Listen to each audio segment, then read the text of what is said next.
Renungan Pagi menjadi Putra dan Putri Allah oleh Ellen G. White, 24 Juni 2021. Mari kita berdoa. Bapa kami yang di sorga, Allah pencipta langit dan bumi, laut dan segala isinya, Allah yang maha besar, maha kuasa, sumber segalanya yang kami sembah selalu melalui anak-Mu yang tunggal, Yesus Kristus. Terpujilah Yesus, anak Allah yang maha tinggi, yang adalah terang dan hidup bagi kami.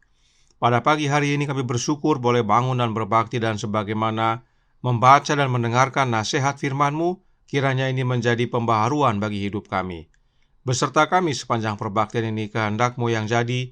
Ampun kami akan dosa dan salah, karena kami berdoa hanya dalam nama anak Allah yang tunggal, Yesus Kristus, yang adalah Tuhan dan Juru Selamat kami. Amin.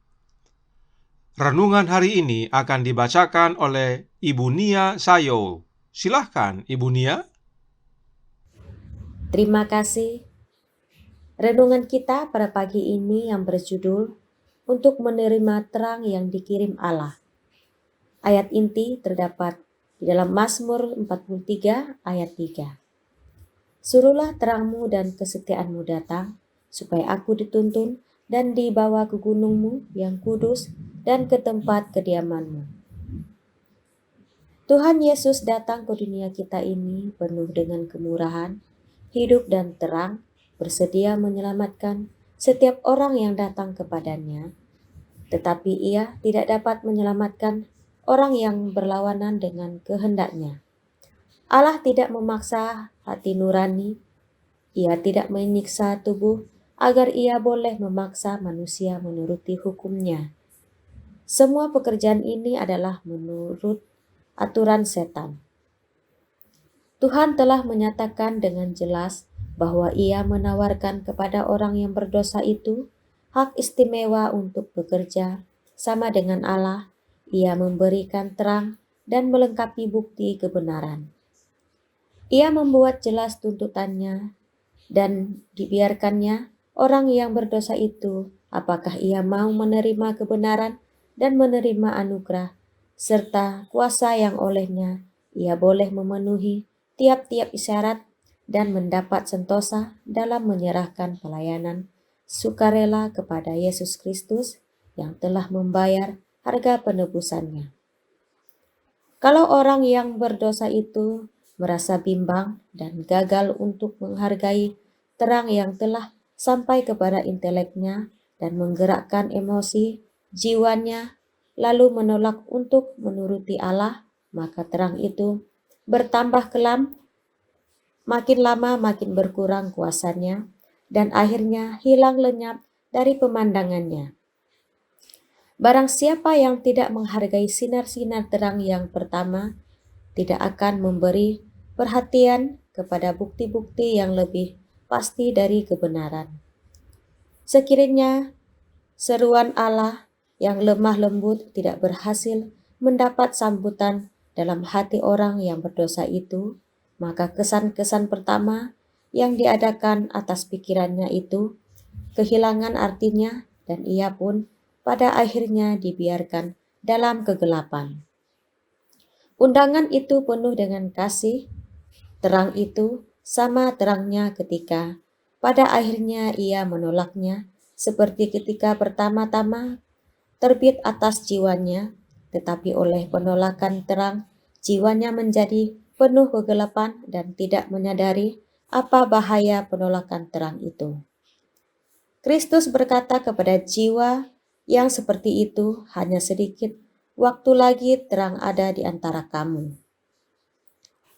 Pada hari ini pastikanlah panggilan dan pilihanmu. Rasul Petrus memberikan kepada kita suatu salinan terbaik dari polis asuransi hidup yang terbaik di dunia ini. Katanya, kasih karunia dan damai sejahtera melimpah kamu karena kuasa ilahinya telah menganugerahkan kepada kita segala sesuatu yang berguna untuk hidup yang saleh. Terima kasih atas penata layanan Ibu Nia. Tuhan Yesus memberkati. Selamat pagi, saudaraku dalam Tuhan. Siapakah terang yang dikirim oleh Allah tersebut? Alkitab berkata dalam Yohanes 8 ayat 12 yang berbunyi, Maka Yesus berkata pula kepada orang banyak, katanya, "Akulah terang dunia. Barang siapa mengikut aku, ia tidak akan berjalan dalam kegelapan, melainkan ia akan mempunyai terang hidup." Terang itu adalah Yesus Kristus, Anak Allah, dan yang mengutus Yesus ke dunia ini adalah 1 Yohanes 4 ayat 14 berkata, "Dan kami telah melihat dan bersaksi bahwa Bapa telah mengutus anaknya menjadi juru selamat dunia." Yesus yang adalah terang dunia diutus oleh Bapanya. Karenanya saat dikatakan terang yang dikirim oleh Allah, maka artinya adalah Yesus yang dikirim oleh Bapa. Barang siapa yang menerima terang telah berpindah dari kegelapan. Tetapi sayangnya banyak yang menolak terang itu dan mereka tetap dalam kegelapan. Bagaimana dengan yang mau menerima terang? Roh Nubuat menjelaskan dalam The Youth Instructor, Agustus 17 tahun 1893, paragraf 5, yang berkata, "Tuhan Yesus tidak memberikan terang yang bertambah kepada mereka yang menolak untuk bertindak dan berjalan dalam terang yang telah diberikan." Jadi, ada orang-orang yang telah menerima terang, namun terang tersebut tidak akan Yesus tambah jika mereka tidak mau bertindak dan berjalan dalam terang yang telah mereka terima. Nah, bagaimana caranya supaya tahu untuk bertindak dan berjalan dalam terang? Nyonya White lanjutkan dalam artikel yang sama, yaitu The Youth Instructor, Agustus 17 tahun 1893, paragraf 5. Jika setiap orang mau mencari dengan doa dan menyelidiki kitab suci, dia akan memahami keagungan pekerjaan yang harus dilakukan dan akan didorong untuk berjalan dalam terang, sebagaimana terang itu menyinari jalannya.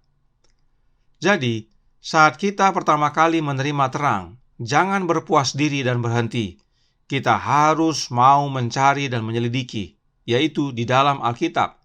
Maka kita akan memahami apa yang perlu kita lakukan dan hidupkan di dalam terang tersebut, sebab terang itulah yang menuntun jalan kita.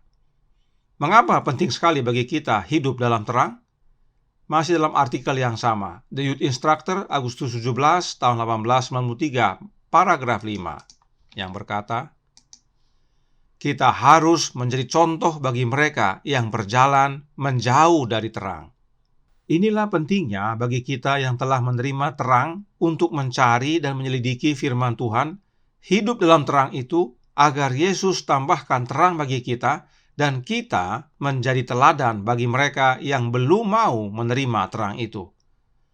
Nah, satu hal yang perlu diingat bahwa tidak satu pun manusia yang dapat mengubahkan hati kita selain daripada Yesus.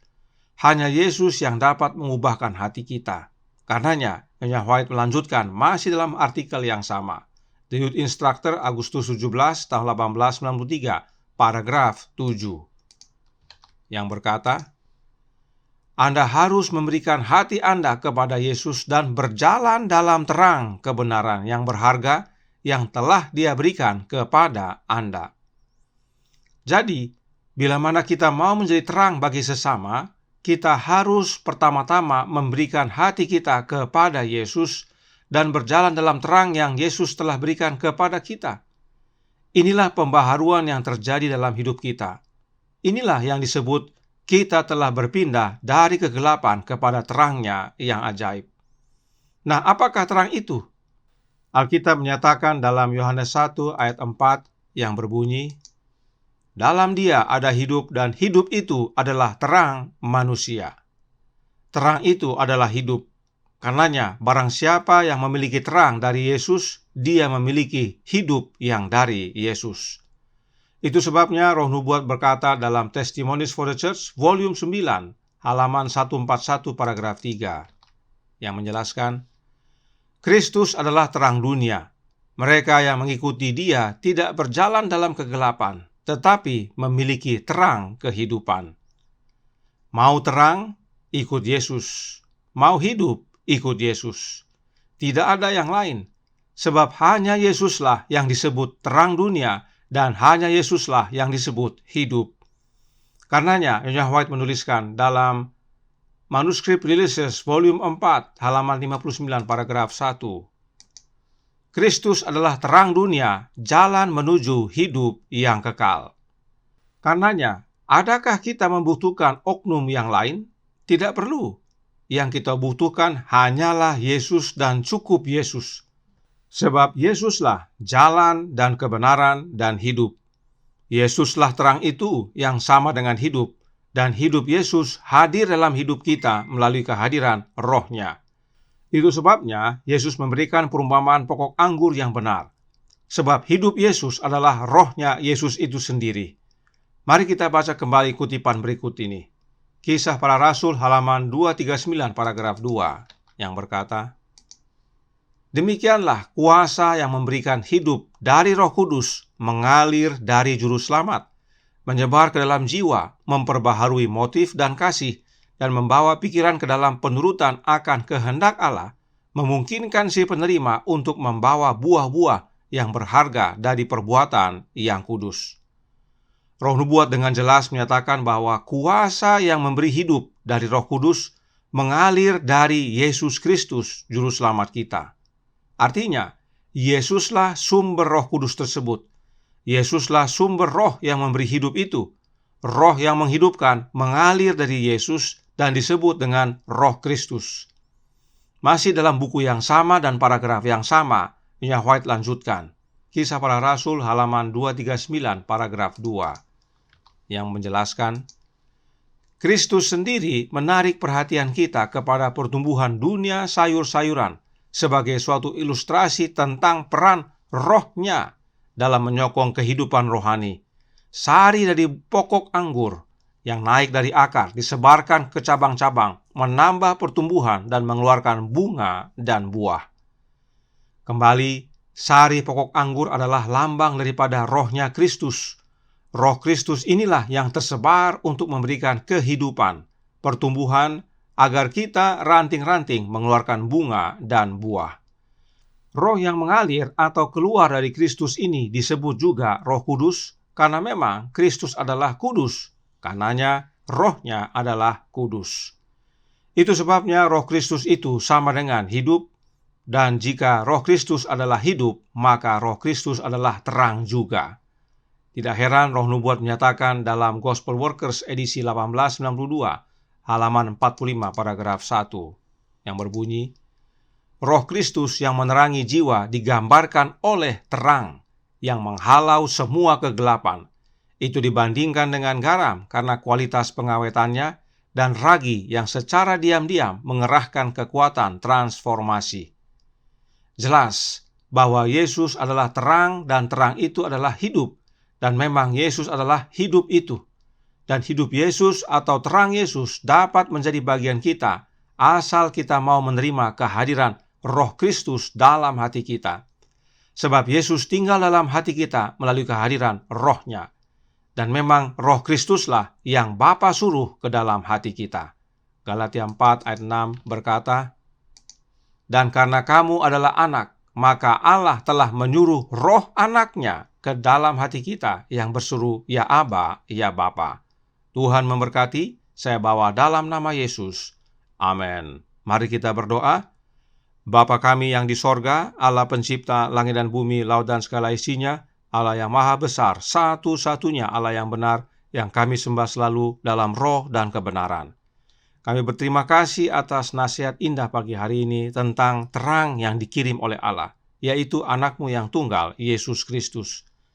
Kami perlu menyerahkan hati kami kepadanya agar Dia ubahkan dan kami menjadi saluran terang bagi sesama.